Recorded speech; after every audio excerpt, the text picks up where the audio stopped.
And thank you, Timothy.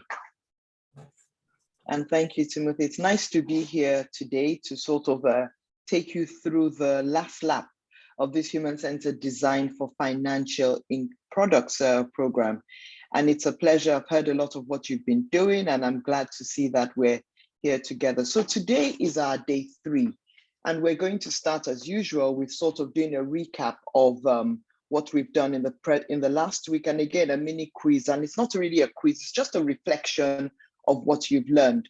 And then we're going to go through how do we brainstorm around the pain points we've identified, because whether we like it or not, every pain point that we've identified presents an opportunity for innovation and ideation, and that's really why we're here. We're also going to introduce you to some concepts around behavioral economics for financial product development, because as you know, anything we're doing in designing for the humans is going to be based on their behavioral concepts. And so what types of behavioral interventions can we also sneak into our designs? And then we'll take a break before we finally come into an ideation process and an ideation session, which will involve low fidelity prototyping.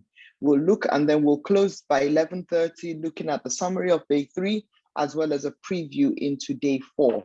So please, before we start, or before we get started, just some thoughts and reflections regarding what you've learned. You know, last week we talked about personas. We looked at the customer journey as a tool to mapping the user experience. So, and then we also talked about gender barriers that matter for financial services. So just in your own words, or in your own reflections through the chat, or using the virtual hand feature, let's just share what have we learned? What's the journey telling us? What are we learning? How can we use some of these tools and techniques that we're learning? Any thoughts? Any volunteers?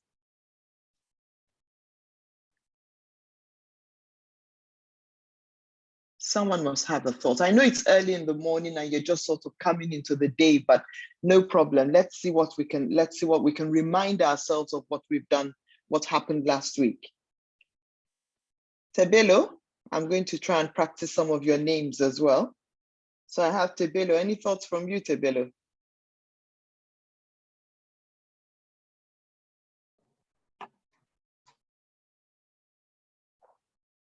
Hello, good morning. Hello, yes, good morning. Yes, this is Tebelo. We learned so much in the past week about the human-centered design and its importance. And I liked the emphasis on the issue of empathy, stating that we must be able to put ourselves in the shoes of the consumer. So for me, it was very handful, because I even realized that even our products, or most of our products, we design them for the general public, whereas segmentation would be important, because the clients may have some different features, and you may find that the product that you designed may be suitable for a particular segment, while it is not suitable for the other particular segments. So segmentation, or the issue of empathy, was very important. Yes, I think that's the least I can say for now. Thank you. Great, thank you, Tebelo. So I think you've sort of spoken to this issue about having personas, and why these personas have to be as specific as possible, because you know, human beings, the customers we're trying to serve are not a homogeneous set. So we need to be understand what differentiates them, and how do we ensure that we're meeting the needs, and not just building products because we can or because we like to, but building products that they would actually find useful and appropriate to solve their own problems and needs.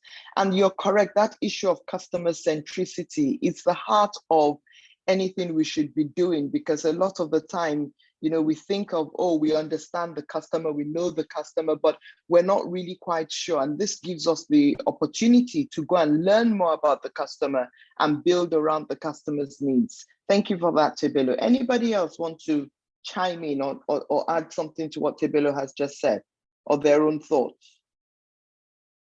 Itumeleng, any thoughts from you? I was also going to touch on the issue of empathy before Mr. Tebelo talked about it.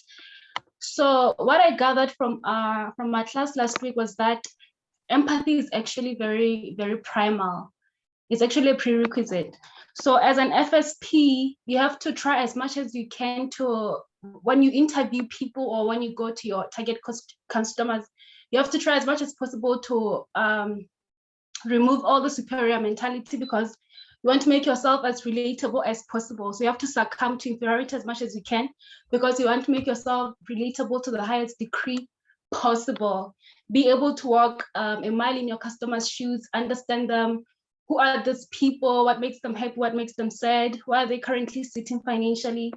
Why do they envision themselves sitting financially in the next 5 years? What are the aspirations for the future?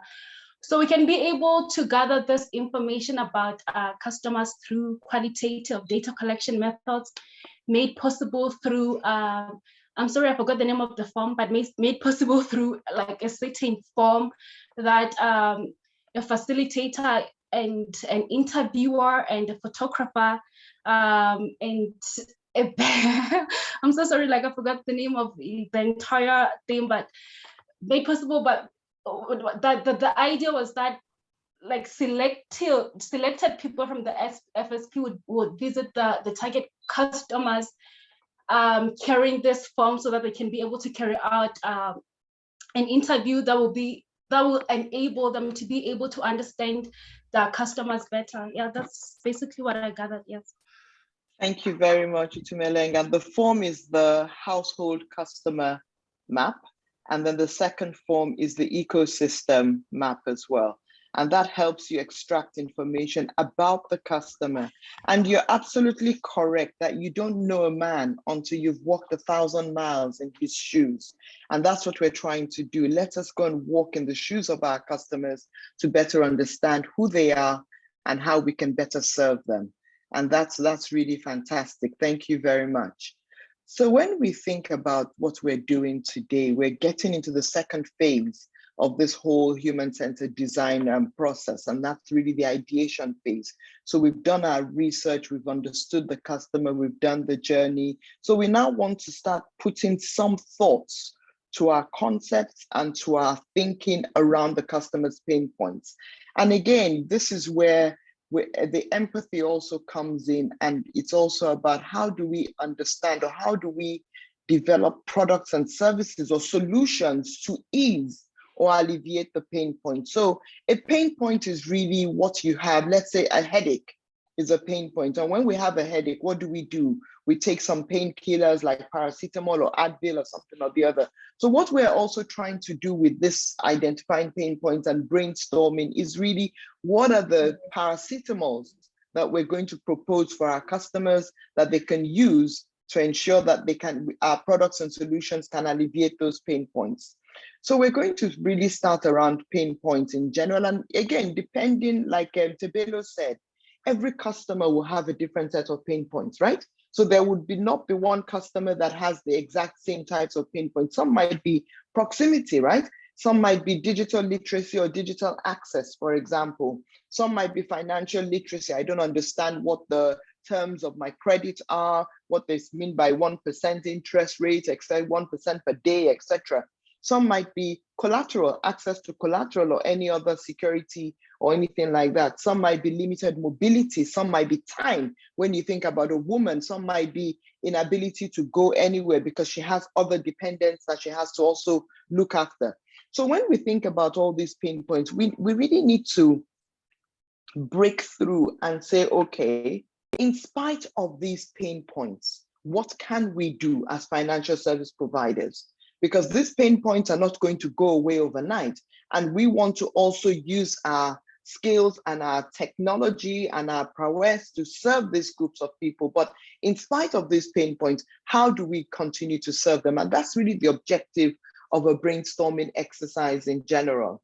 So what we're going to do soon is going to our groups, and again, almost do like a brain dump, right? Any type of idea. So you have your personas, you understand their pain points, and any type of idea as to, oh, what do we need to put down? How can I solve this? How can we integrate something into our product that will address a pain point? And be mindful of the fact that there are no wrong answers here. And this is why ideation and brainstorming is fun. It's almost like just doing a brain dump of every single thing you can think about. It doesn't mean that that's everything you're going to put in your solution today, but it's really about giving ourselves the spirit of thinking and the freedom of thinking to be able to think, when they say think out of the box. In this case, we're saying throw away the box. There are no limitations, there are no boundaries. Just dump everything you think about onto the solution. And then what we're going to, in terms of brainstorming, there are certain rules around brainstorming, especially when we're doing this in groups. The first is let's defer judgment, right? Sometimes we like to think that, oh, my ideas are better than somebody else's, or this won't work, or that would work. But let's just open up this space and say, everybody bring your ideas, no judgment, no criticisms. Let's just bring it and let the ideas flow freely. The second is let's build on the ideas of others. And what that means is, sometimes we use this conjunctions like but. There's no but. We want ands. So this and this and this, because again, we're extending and we're building on. We're not trying to take away from anybody's idea. So when we're thinking about discussing our ideas, let's use this idea of evolution rather than taking away or shutting down. And let's feel free to merge ideas or take bits and pieces from ideas to ensure that we reach a richer kind of concept or a richer idea. In brainstorming, the whole idea is to go for quantity. The more the merrier in this kind of situation. So we think of, as you're thinking of these ideas, it's almost like having a pack of Post-it notes, and everything that comes to mind, just put on one Post-it note and put it on the wall. Put on one Post-it, put it on the wall. And that's the whole idea of brainstorming. So it's a very sprinty kind of activity, but then again, you have to do it quickly and you have to ensure that you put all the ideas on the table. Another challenge with us as human beings is that sometimes we like to sort of, as I call it, join matter, right? We like to go off topic. But this time around, we're going to implore you to please, as wide as you want to think, as wildly as you want to think, let's keep the discussion on target within the scope of our how might we questions. So let's also remember that we're doing this for a specific outcome, not just to do it for the sake of doing it. So let's stay on topic.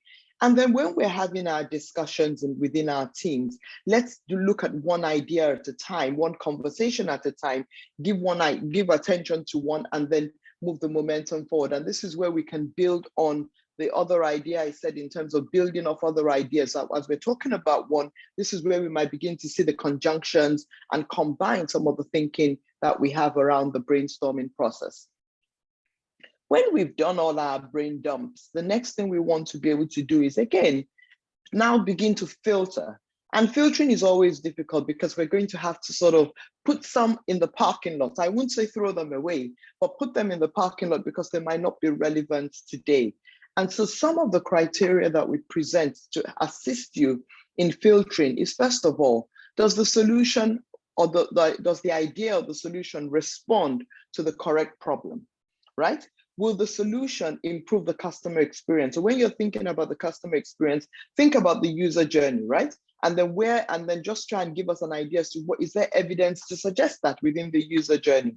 What value does it add for the customer, right? Is it feasible to implement? And when we say feasible to implement, that also when you think about your organization and feasibility, do you have the right capabilities and competencies and resources to enable you implement, right?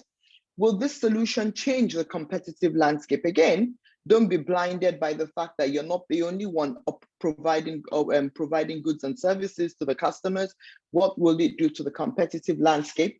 And how does it differentiate from solutions other competitors are currently offering? So these are just back of the envelope techniques that you can use to sort of scope out and look at your solutions and ideas to ensure that you filter them appropriately to ensure that they meet the customer's goals and address the pain points that you're talking about.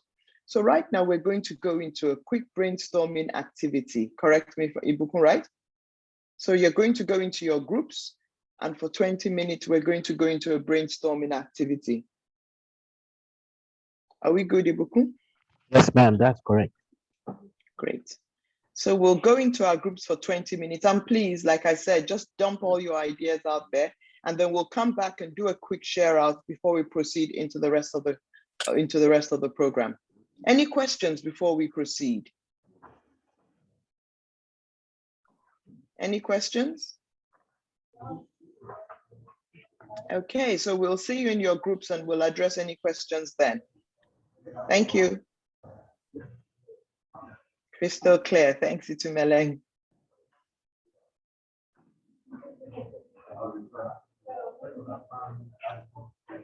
Ibuku, are you opening the groups now? Yes, ma'am. Okay.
Hi, Brian.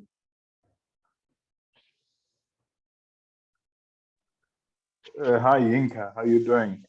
I'm good, thank you. How are you? I'm pretty good. I was reading your email today and I'm going to respond. Fantastic, fantastic. Looking forward. Okay, great. Nice to have you join us today, by the way. Pleasure is all mine.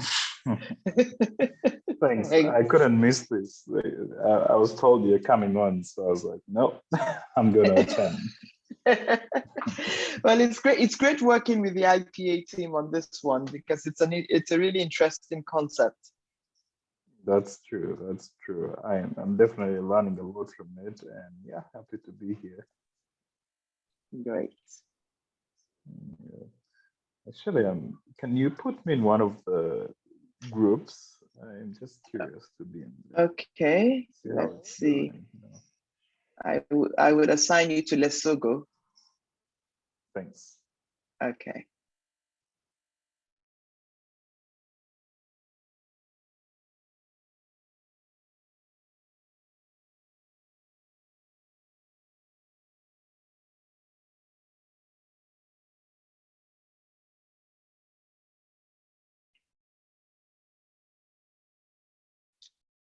Are we all back?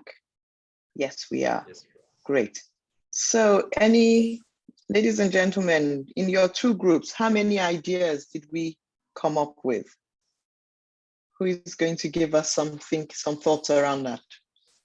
One from each group quickly, please.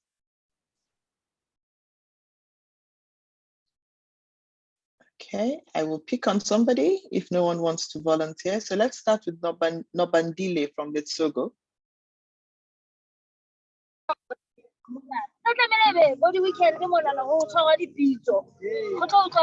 Mohale, are you wanting to chime in? Mohale, are you going to share your thoughts? Not really. I'm having a very bad connection. I keep getting out of the meeting, so I just okay, we'll put you on mute then. Thank you. Yes, go ahead, Emmanuel. Thabo will speak for Letshego. Okay, go ahead, Thabo, then.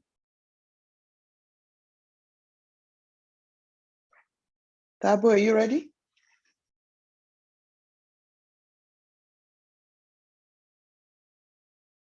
Okay, who is speaking for the other group? I'm ready.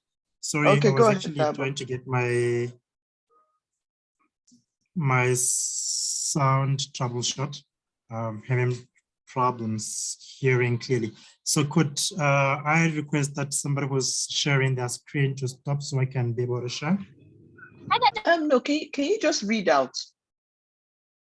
Can we just do a readout at this time? Okay. Yes, thank you very much. Thank you. So we listed the list of our customers' pain points. So for our purposes, we listed lack of access to working capital, lack of sustainable cash flow. They have compromised, their business is compromised in terms of profitability, they being the only breadwinner, and as such, they surviving by hand to mouth. They are underserved by traditional lending institutions. They're not digitally literate. They are time poor in terms of having time available to even avail of financial services or travel to business institutions.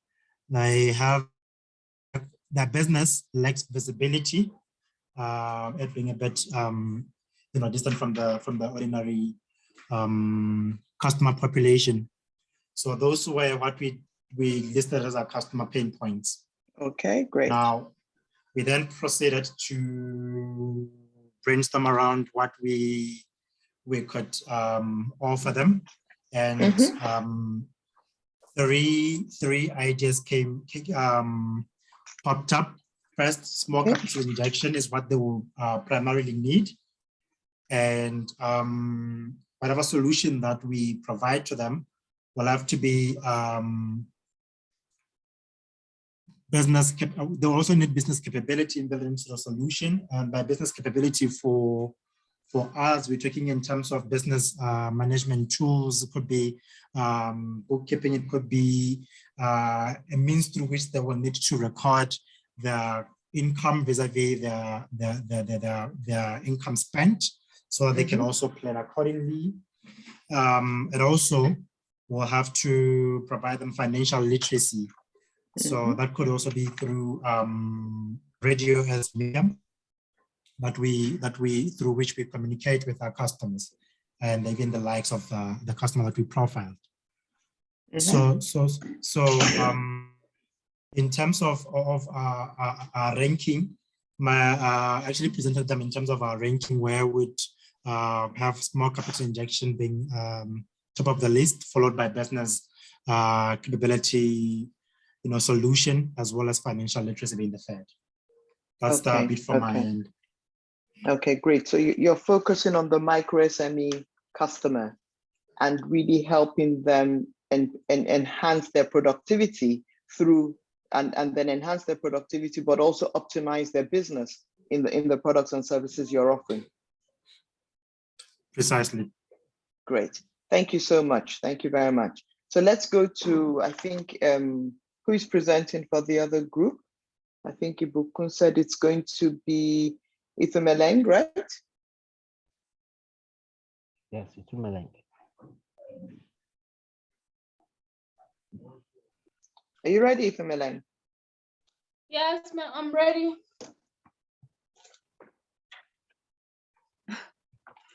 So we identified several pain points and also brainstormed solutions on how we could address this pain points. So the pain points that we identified were a long approval period, and high interest rates, and lack of confidence or low self-esteem in women. So the solutions that we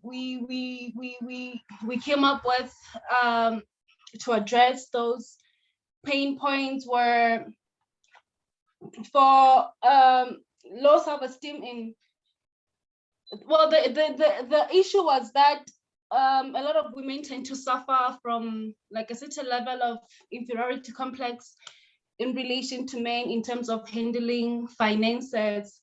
So the solution that we offered to that was we could entrench confidence in women by helping them break deeply rooted paradigms or break the tyrannies of domesticity or the tyrannies of indoctrination that have plagued us, that have plagued women for thousands and thousands of years.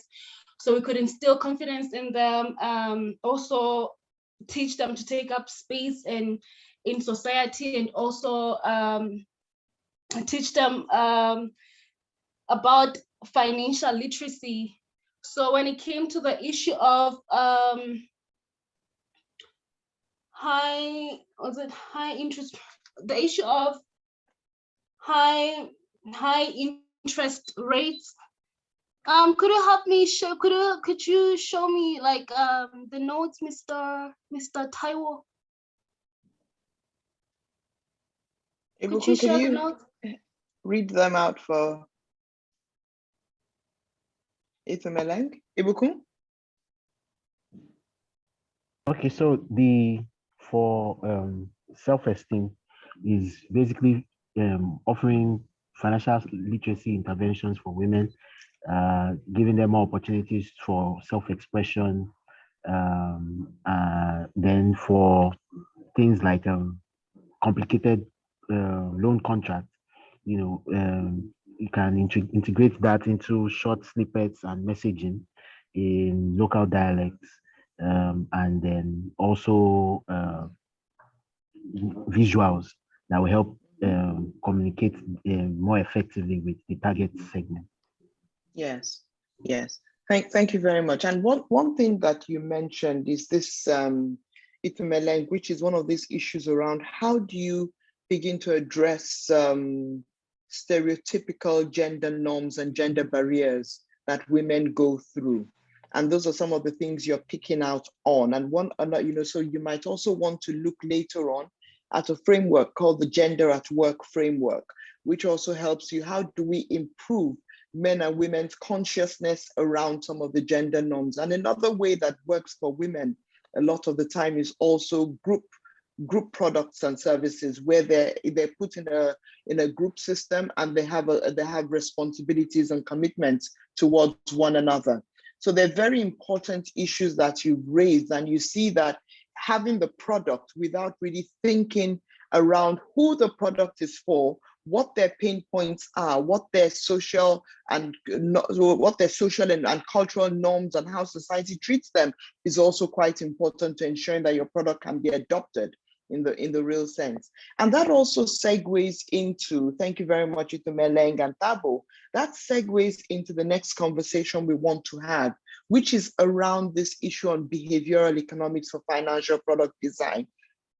And why do we do this? Because we realize that human beings are irrational. So what does this picture tell you, anybody? What does this picture tell us?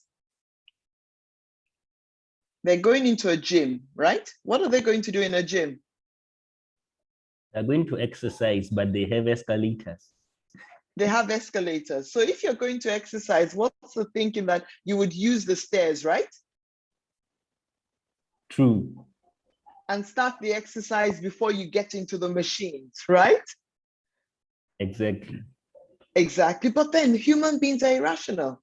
So you see that they're all going to work out and sweat, but they don't see the stairs as part of the process, right?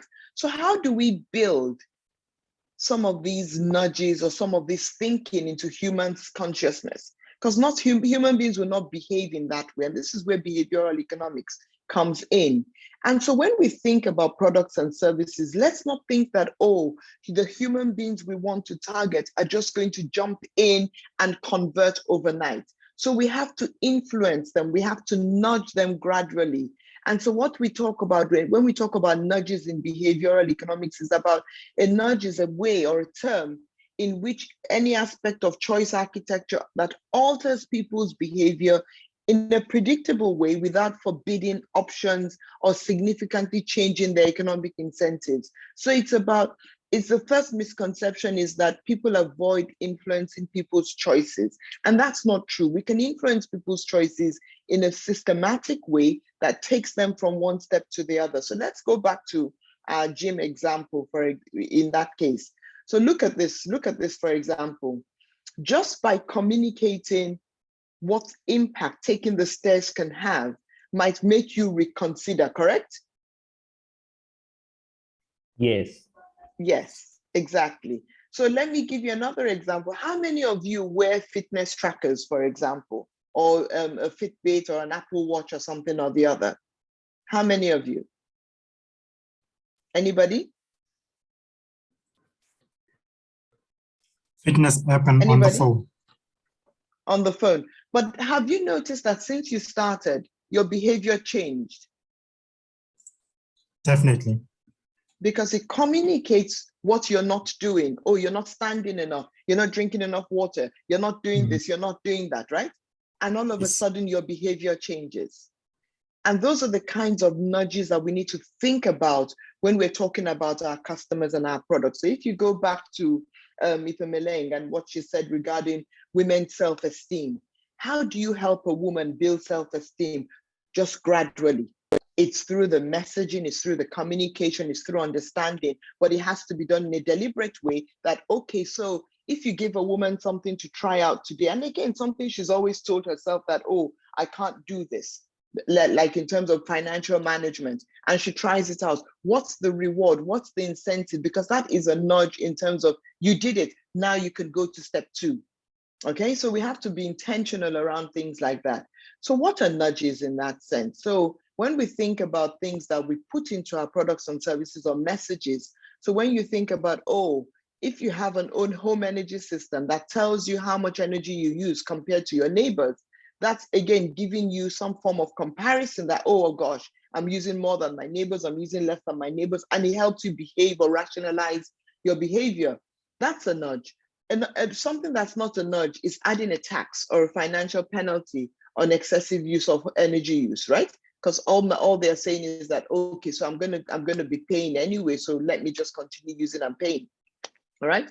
Another thing that's a nudge is, oh, asking citizens to plan to vote, asking when, where, and how they will get to their polling station. So those are conversations we're having in Nigeria now because we have elections next year. Rather than, oh, just making voting mandatory, but without addressing, oh, what are the pain points in getting people to vote? Is it that they don't know where their polling station is? Have they registered to vote? Do they have a voter's ID? And then those nudges will simply get them closer to, rather than saying, oh, voting is mandatory for everybody. And hey, yes, it's mandatory, but that doesn't mean I have to do anything about it. Another thing that we can consider to be a nudge is, again, this is an opt-in, right? Auto-enrollment in your company's retirement plan using a payroll deduction, right? So you've been opted into this process, and you're all of a sudden you're in this retirement plan, rather than, oh, a campaign for employee awareness on retirement savings. So the campaign is nice as a billboard, but if there's no call to action to say, oh, enroll now or auto enroll, then you might not even get people in that scheme.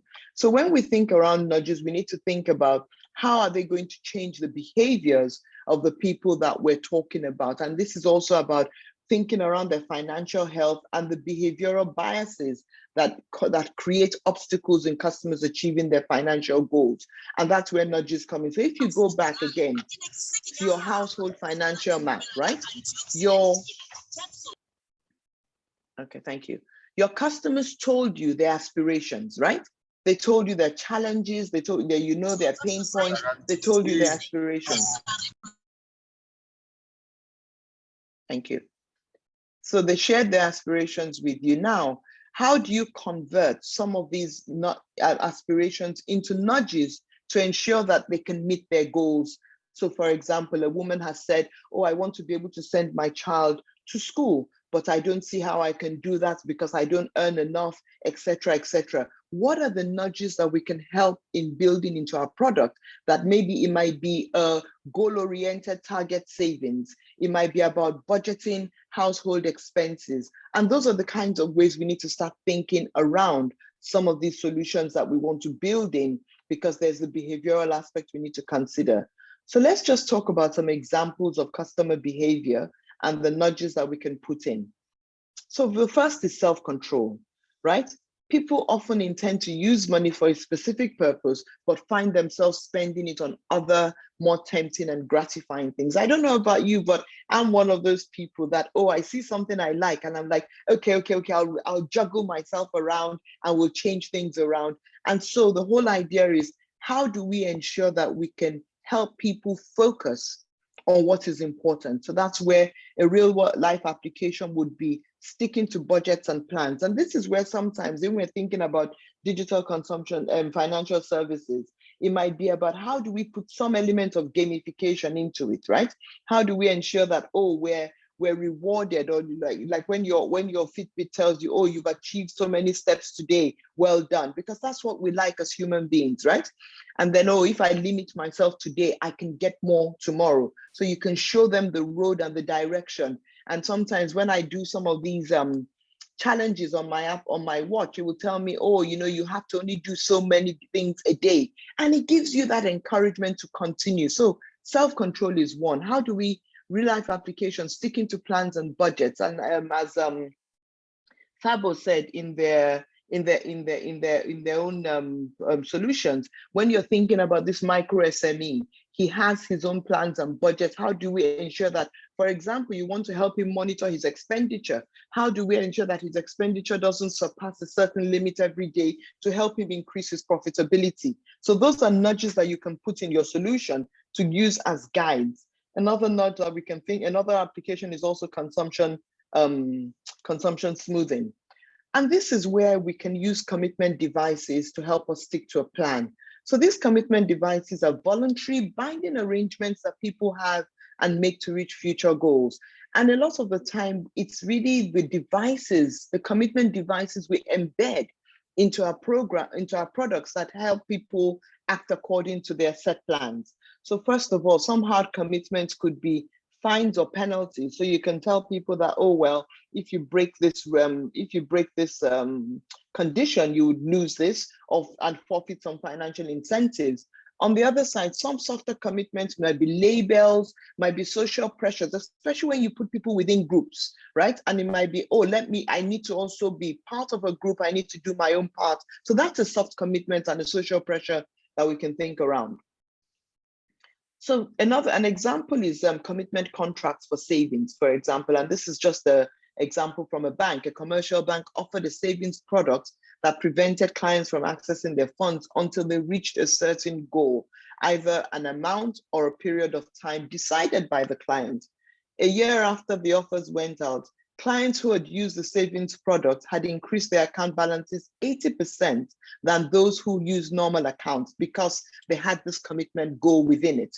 So women with lower bargaining power who were offered commitment savings accounts increased expenditures on female-oriented durable goods like sewing machines and kitchen appliances. So it gave them an opportunity to improve their lifestyle and improve their livelihoods just using this commitment approach. And I think it's not really about the value of the amount that you're saving, it's that you're committed to doing something and it becomes habit, and that habitual is what we need to drive at. The next thing is another way to look at it is what we call present bias, where people prioritize today's desires and needs more than tomorrow's. And that's a situation that also leads to the self-control aspect, that, oh, I want it and I want it now. Why do I need to think about the future? Let the future take care of itself. Or you would say, oh, in Nigeria, we would say God will provide, right? Because God is looking at the future, you're looking at now. So real life applications about thinking about the future are things like retirement savings plans, and again, sticking to plans. So so you can imagine seeing yourself as an older person. Will that inspire you to put money away for retirement? And sometimes it works, sometimes it doesn't work. Sometimes we think, oh, I'll start it later and let me live today, etc., etc. And this is where labeling or earmarking comes in as another soft commitment device or tool. And where we label products for specific uses, has no cost to the financial inclusion, but can lead to a change in savings and spending behavior. So labeling or earmarking is a self-commitment, doesn't have penalties or liquidity constraints. And let me give you another example where it was used in Kenya to increase health spending. So members in a savings group were given a lockbox with a key and told to use it to save for health expenses, right? Other members contributed into what they called a health pot in their savings group, also to be used for the same health expenses. So what we have is that one was just a lockbox and the other was a health pot, right? Access to the money was not restricted in either of the interventions, but the box labeled the lockbox increased preventive health expenditures by 67%. The health pot users increased their preventative health expenditures by 128%. So that's almost double, just about double what the other people did. So the mindset of I'm saving for a specific purpose and that is my health pot, and labeling that box as a health pot also had significant behavioral impact. The third area we want to talk about is inertia. You know, this is where we have preferences for status quo. Oh, well, it works today, so why do I need to change it?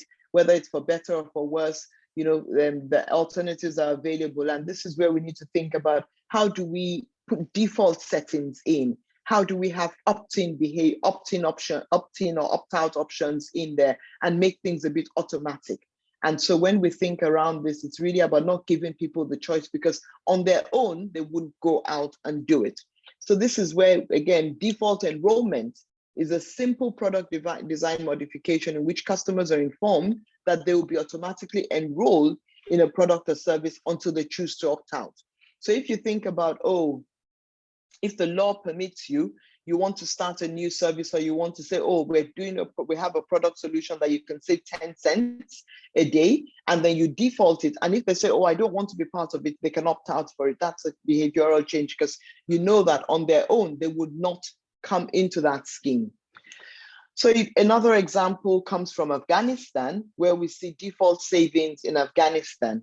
And what that did was automatic enrollment, or setting the default to opt out, can increase participation in retirement and savings plans. And this happened in Afghanistan when a large employer randomly assigned a group of workers to automatically deposit 5% of their paycheck into a mobile savings account. And employees in this program were actually 40 percentage points more likely to accumulate short-term savings than employees who had to opt in. So, you know, sometimes the bother of, oh, I need to go and do this, I need to go and do that, and the spirit of procrastination, oh, I'll do it later, and 3 years has gone by, you still haven't done it. So those are the things about opt-in savings. The fourth one we need to think about is choice overload, right? So they say you should eat fruit and veg, but then when you get to a market stall and you just see different baskets of different fruits and veg, you're really confused as to what to buy. And a lot of the time, people have a difficult time deciding when they're faced with too many options. And this is when we need to think about consumer protection devices embedded into our products. Must I show everybody everything, especially when they can't afford it? Again, this goes back to the first conversation from Tebelo.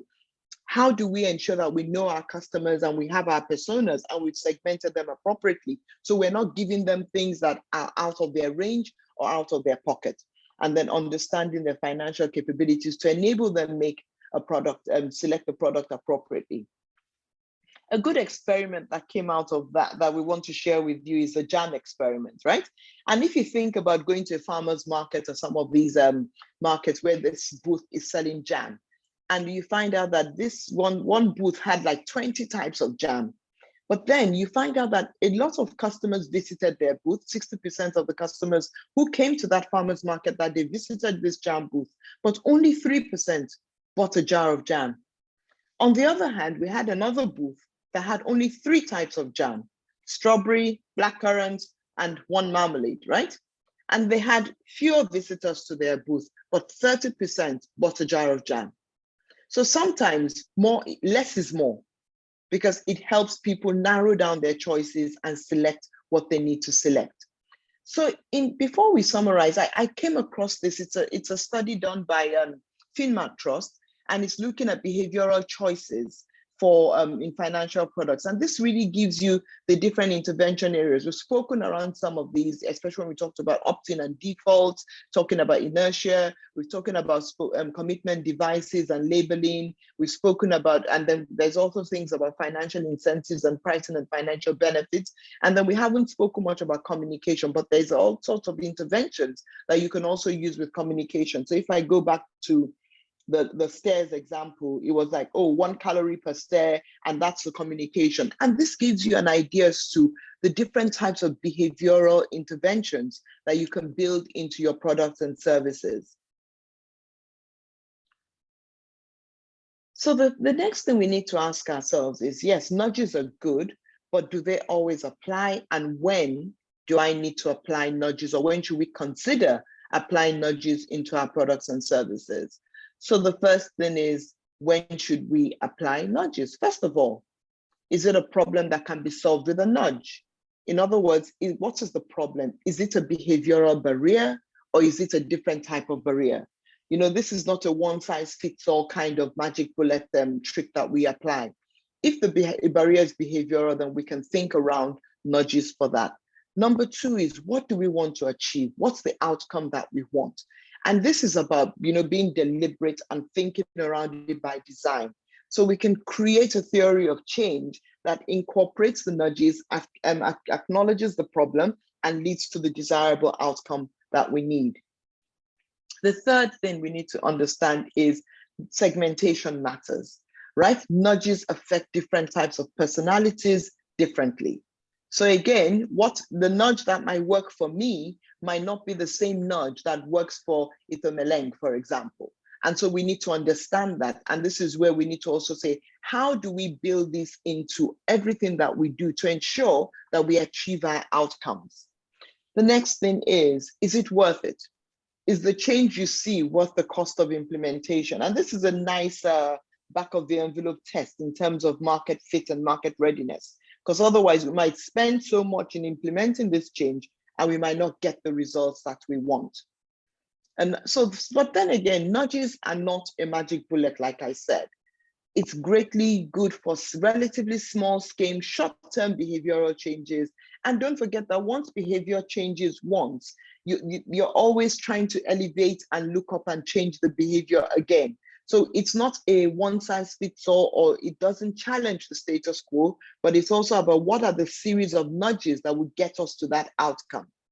Digital nudging is mostly focused on promoting specific behaviors, outcomes that really matter, such as greater financial well-being of the consumer, which cannot be achieved by single actions. So as we're thinking around digital financial services, be mindful of those traditional nudges and nuances and those that we're going to embed in digital products and services. So we're doing good for time. I have 2 minutes for questions before we take a break. Any questions?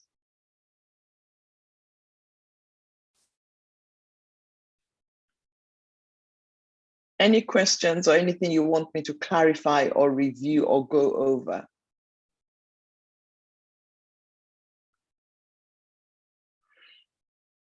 And if you don't ask me any questions, I will ask you some questions then.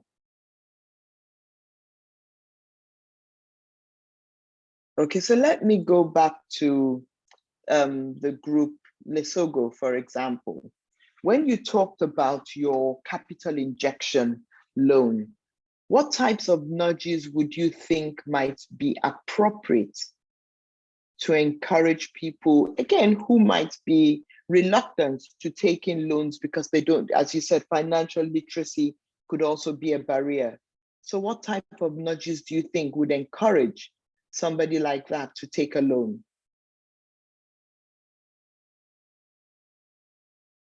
Bim Lesotho.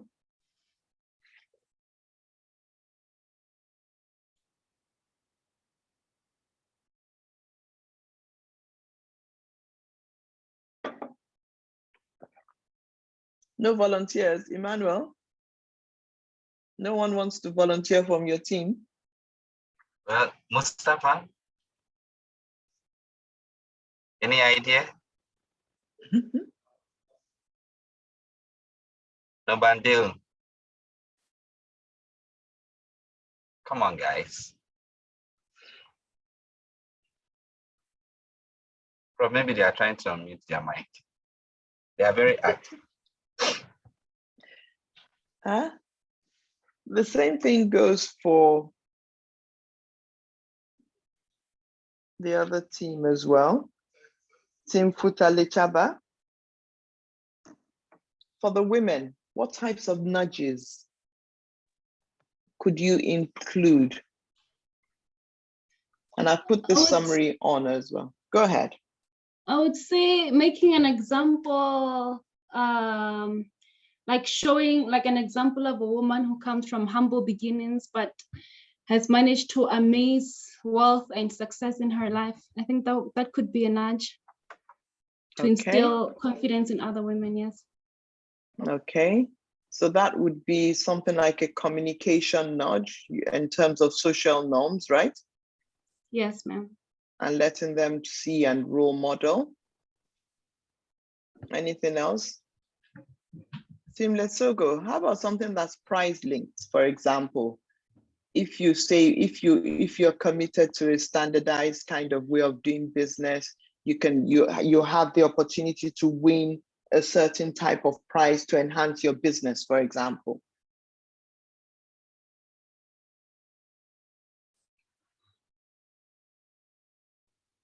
Okay, so we need to give this nudges a lot more food for thought, but it's an important practice and an important concept as we think about the behaviors or the behavioral barriers that are limiting the people from doing things. So if it's a behavioral barrier of inertia, oh, I can't be bothered, how do we think around, oh, nudging people in the right direction to be bothered today, not procrastinate and think about it in the future?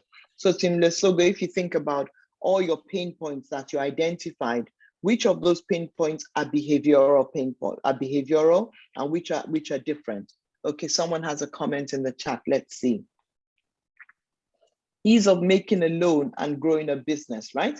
So how do we make that easy? So that's a choice issue, right? Do you want to opt in and say for everybody who runs a business, you had access to working capital of so and so amount, and then that's a basic start?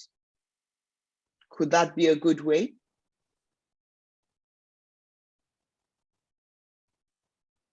Yes, thank you, Mustafa.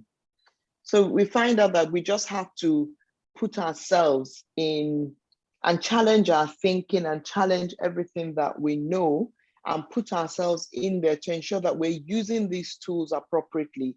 Otherwise, the tools will be there, but we don't embed them into how our products and services are going to operate. Great. Mustafa is also showing it is possible and uncomplicated. Exactly. Because that's another behavioral issue, especially when we're dealing with people with lower digital capabilities, people with lower financial literacy. And I think it was Mitumeleng that was saying that, you know, when you approach your customers, you already have a superiority outlook to them, or they look at you as being superior. So how do we break down all those barriers and ensure that, oh, they see us as part of their intervention or solution that is truly designed to help to support them? And that's also trust deficit. So how do we use some of these nudges to improve the trust deficit that they see, that they perceive? I'm not saying that it's right, but they perceive in actions or inactions. And so there's different ways you can use your nudges. And so before we go into our break, any questions? So we can have a longer break today then. Any questions or comments? You're free to use the chat as well.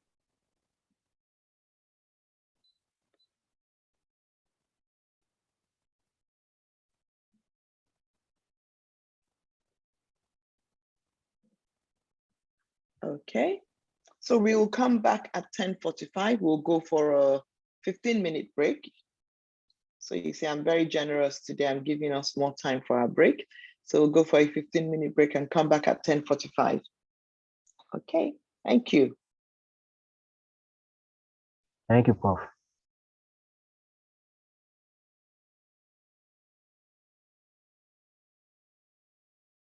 So now we're gonna proceed and start to put into practice the elements of our brainstorming, as well as our thoughts on the nudges, to start thinking around what our product would look like and how we're going to sort of present that product to our customers in general. And we're going to do this through prototyping. And we're going to start with designing prototypes. So this is part of the experimental process where we have teams implement the ideas into tangible forms, and we start with paper, and then we can move on to digital. So with the fidelity of a prototype is really about the robustness and the amount of content and features that you put into that prototype. Okay. And so when we think about it, it's really about having the different ideas and capturing the different ideas. Again, going from the customer journey mapping. So everything that we've done is now, okay, what is this product going to look like and we're going to actually start on paper, and then we look at how do we digitize it into higher fidelity products. So fidelity refers to the level of detail and functionality we include on our prototype. So when we talk about low fidelity, it's really fast and cheap, disposable, easy to make changes. For example, pen and paper, right? We take advantage of pen and paper, but we can scribble, we can draw, we can ideate using pen and paper and build out prototypes. High fidelity prototypes are a version that's much closer to the final product with more details, enables better and more management and more enablement. And so what we're going to start with today, and again, we'll continue in the final session, is because prototyping can be a long process. And we don't expect you to sort of have all your ideas thought through and drawn out today, but we'll start the conceptualization and the ideation today, and the next session will come and complete that. So we talk about paper prototyping, which involves hand drawings of user interfaces. Sometimes there are templates that can guide you in doing your hand drawings to enable us to rapidly design, simulate, and test, right?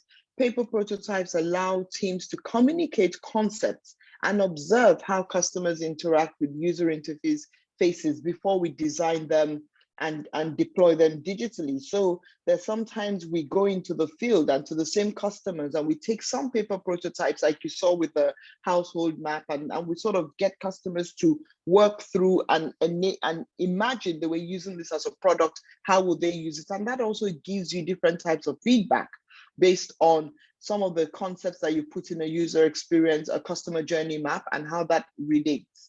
So when we look at prototyping, when we talk about paper prototypes, what do we mean? And these are the types of examples, right? And they're really, really, again, for lack of a better word, crude representations, pen and paper drawings, nothing fancy, nothing highlighted. And it's really about, this is a launch screen. You put in Nigeria, we have an identity number. You put in your identity number, your account number, and then this, then you put it in. And then this is a QWERTY keyboard. So you can see my colleague here who drew this was like, okay, this is what a keyboard would look like. This is what this would look like. And then the next screen would be, how much do you want to borrow? Again, so you enter your number, how much do you want to borrow? And it's really about get a loan quickly, right? And so this is their own idea of what their prototype will look like. This is something that's a bit more complicated, where you have, again, a button that says apply now, and then they've drawn the whole back office interaction on this piece of paper as well. So the prototype is really conceptualizations of what this product or this service would look like when you have to deploy it. And so what like I said, your assignment would be to come up with individual paper prototypes. And I think we'll clarify that as well. I think it's individual because you're going to work independently. And the whole idea, again, is about every idea is a good idea, but how do we get people to even start thinking around it? And I know some of you would say, oh, you're not artistically inclined, you can't draw to save your life. It's not about the beauty. It's just to be able to express what you're thinking, what you're feeling, what you're conceiving in any shape, form, or size that can be communicated with somebody else. So don't worry about your artistic capabilities, because I think if I can do a paper prototype, anyone can do it, right? And so, and then tomorrow when we're talking about Ibuku, I think I'm lost somewhere here. Just a minute, please.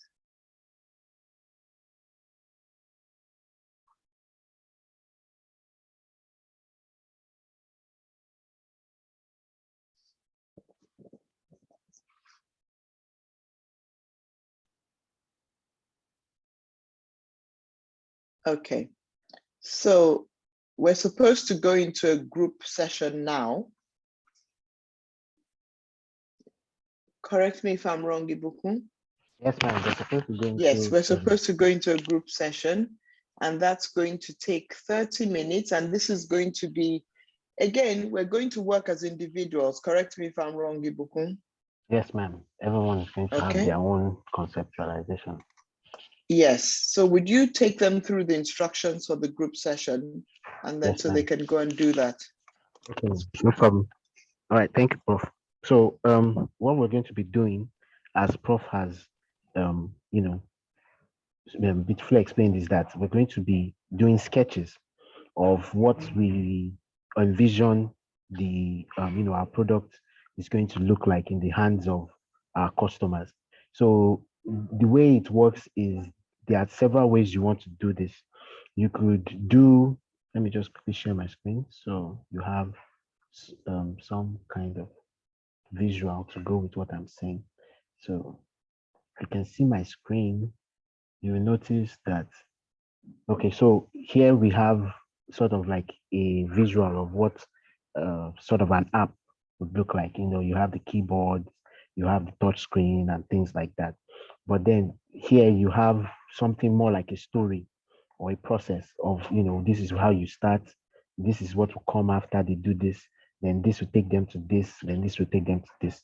So what we are looking for in this session or in this activity is how well you can think through the customer's journey through your app or through your product. How are they going to, when they first interact with your product, what are they going to see? What do you want them to see? How are you going to explain it? What kind of language are you going to be using? Are you going to be using the local dialect? Are you going to be using English? Depending on the customers you are targeting, right? Depending on the kind of product that you've been conceptualizing since last week, then the beauty of this is that everyone is going to have their own idea of how it should go. Some ideas are going to be better than others, but what we need is just everyone should bring their own ingenuity, their own experience, their own ideas to the table.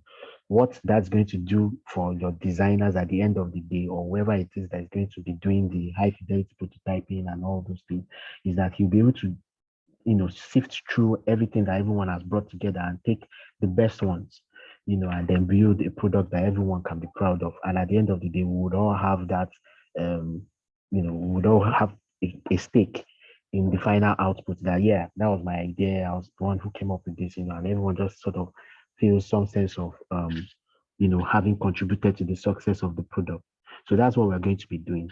Like I said, there are two ways to approach it. Either you have the screen, like an app. From this screen, you go to the next screen, go to the next screen, or you want to have something more like a process kind of display or diagram that shows this is what they start with this, and then comes here, and then leads to this, and then this is the final page, or this is the final activity.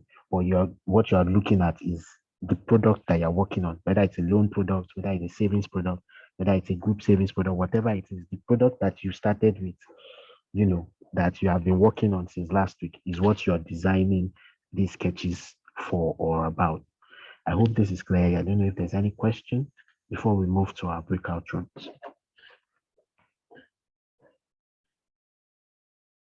All right, then. I think this is one of those ideas that you never have enough ideas. So don't be shy to use 10 pieces of paper to sketch out your thoughts, right? Exactly. It's not that it's not a slam dunk again. It's just, again, let's bring out all the ideas that we have and just draw them out using pen and paper. Thank you.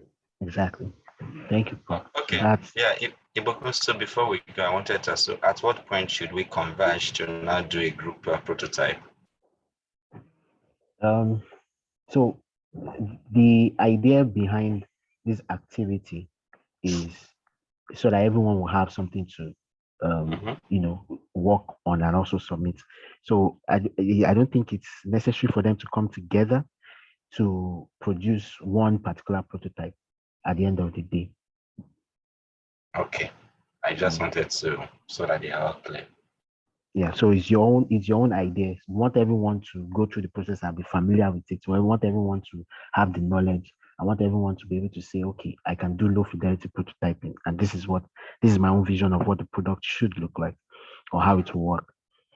Then which also reminds me, yes, so at the end of the day, we're also going to be digitizing these sketches. By digitizing, I mean the same way you can see these sketches now. Someone took a photograph and uploaded it. It's the same thing we're all going to be doing, because that's the way you're going to submit the assignment. That's how we know you did the assignment. So by the time you're done, by the time the next, it should be communicated to you, when the assignment is due. You need to take either you scan it or you take pictures of it and then upload it, to your laptops or your computers, so that you can submit it when it's time. That's also very important. So that means your sketches have to be a bit clear. It has to be a bit, at least, some sense of clarity, because you're not the only one who's going to be reviewing it. Other people are going to look at it also. All right. Yes, and at the end, we'll snap the sketches and we'll upload them via email. Yes, exactly. Okay, so we meet at the breakout room. Do we need to go to breakout room? Yes. Okay, fantastic.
Hello, team.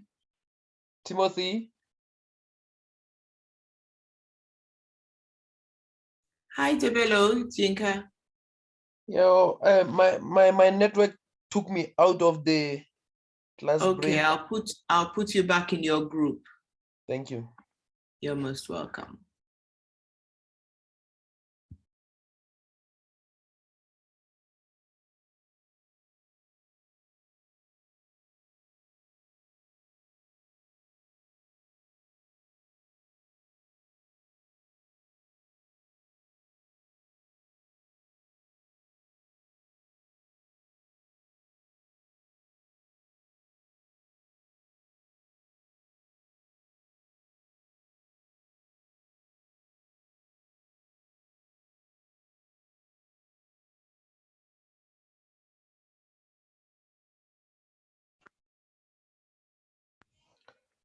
Oh, it seems you took me to the wrong group. Not Which group are you supposed to be? Phutalichaba. Oh, I thought you were in Letshego. Okay, so come out. I've just sent you again. Let me send you back to Phutalichaba. Oh gosh, let me see. Where? Okay, I will move you to Phutalichaba. Yes. Great. I've done that now. Great.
Are we back?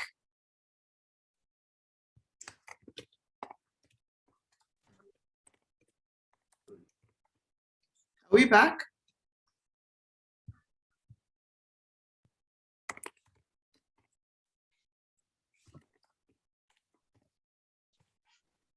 They're in transit.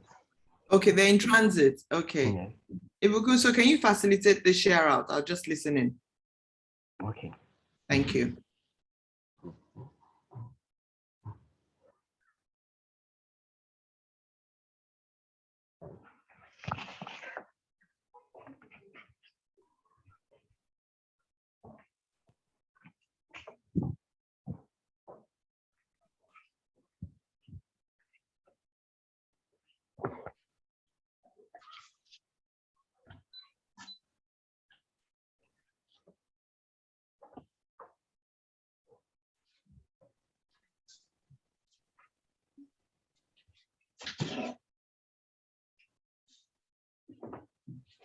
All right.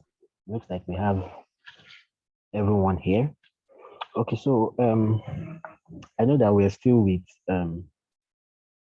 we're all still designing and doing our sketches, but if it's possible, is there anyone who wants to tell us like or share with us their progress so far? What is it that what is it that maybe you've discovered or something in particular that is exciting you about what you've done so far with your sketching? Anybody?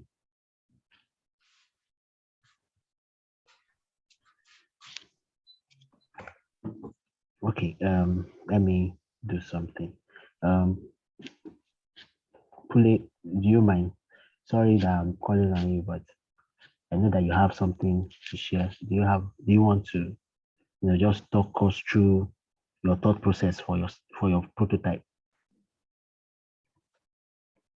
Oh yeah, well, at least I can say that there was a disclaimer that was put forward that artistic skills are not really a concern for this one. Yes. I like that. Okay, so I should share my screen. Do you have the sketch on your computer? Yes, I did it by hand and then I took its photo and I put it on my computer. Go ahead, let's see.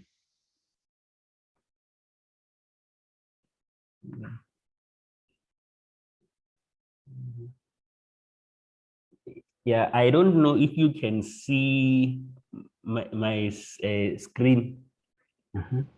Okay. Yeah, so basically since it's Phutalichaba members who will be applying for these loans, the first thing that they do, since everyone has an account, is to log into their account. And then from their dashboard, they just have to click on applying for a loan. There is a loans option in their sidebar menu, and then they will apply for the loan. So then they just state the amount that they need and the repayment tenure that they can manage, because some people just need they may need to like pay over a long period if it's a particularly big loan, or it can be a small loan that they can even pay within a month. They don't want to be restricted to, like, say you will only be able to pay over a period of 6 months. Okay. So then they write the number of months that they want to pay this loan, and then there's a button that they will press that will say get my schedule. So then the software will run and process that, and then it will show two options, whereby it will show the schedule on the top of the second screen there, that they pay this much money per month.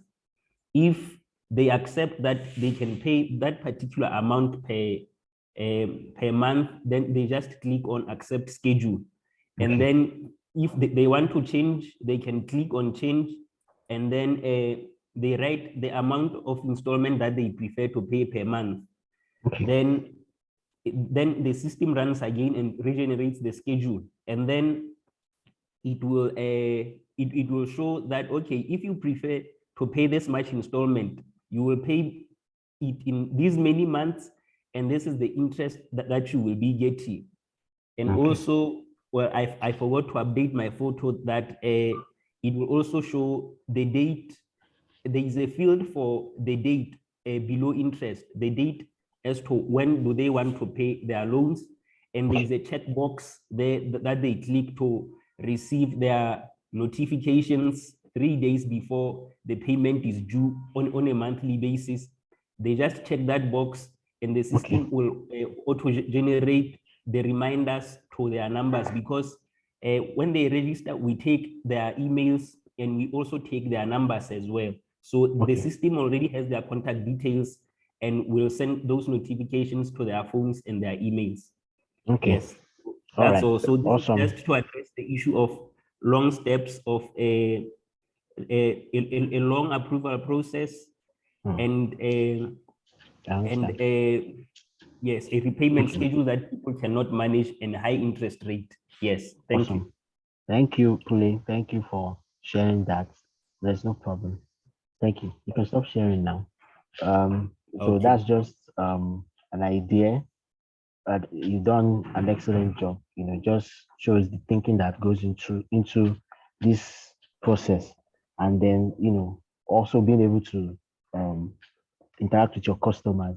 It will give you even more feedback, and you realize, oh, okay, we need to integrate another step before this particular step, and all those things. That was really a good one. Thank you, Pule. I don't know, is there anyone from Letshego that wants to share anything? You might not have a sketch to share, but even if it's just you want to talk about what you're thinking or what you have realized in this process. If not, we can just move on. Anyone from Letshego? Please share my screen.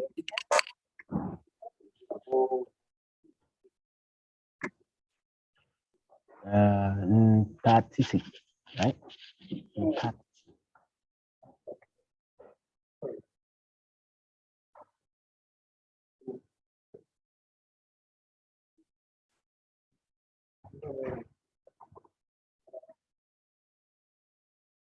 Statistic.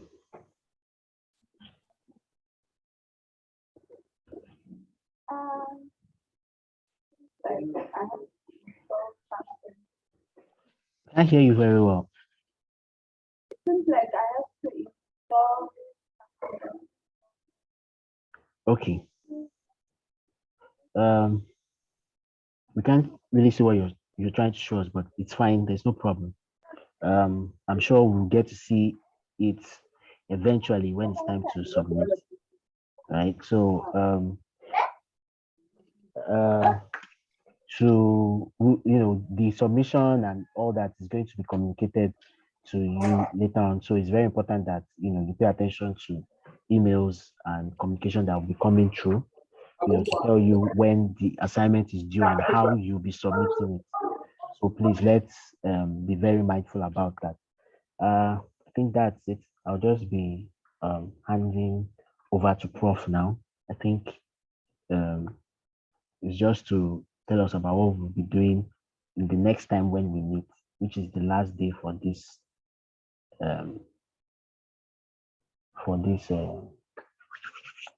workshop. Okay. Let me share my screen.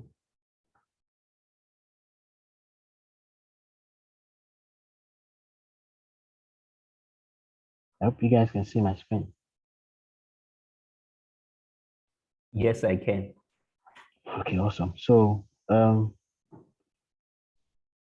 this tomorrow, of course, it's a typo. It's not tomorrow, but day 4, and that's what we'll be doing the next time, right? So we're going to be working on our prototypes between now and the next time we meet. But for the next time we do meet, is going to be focusing on implementation and evaluation. So today, we look through brainstorming, identifying pain points, and thinking through creative ways to solve some of those pain points.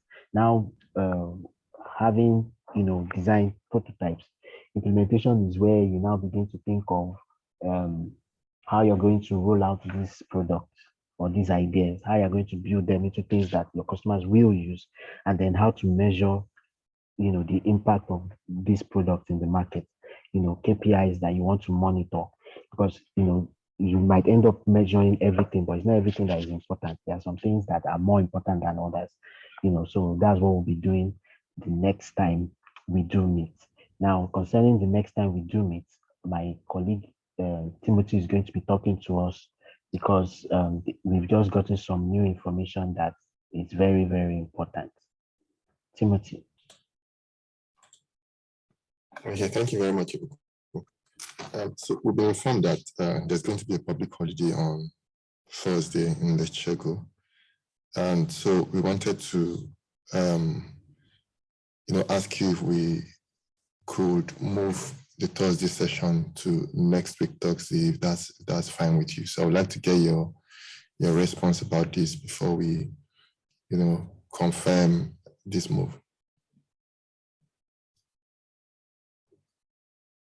So I don't know, is it fine to move the session to next week Thursday?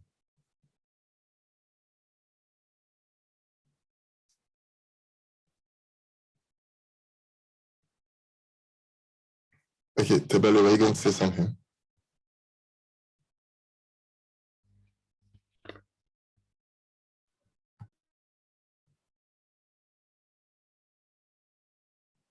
I don't know if Tebelo is speaking, but I can't hear.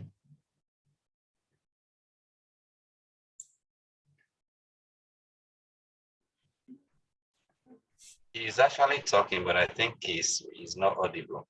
I see his mic moving. Yes, I see his mic moving. But again, we'd like to hear from the others as well. Ituna Leng, Masufam. And if you think we should maintain the Thursday date.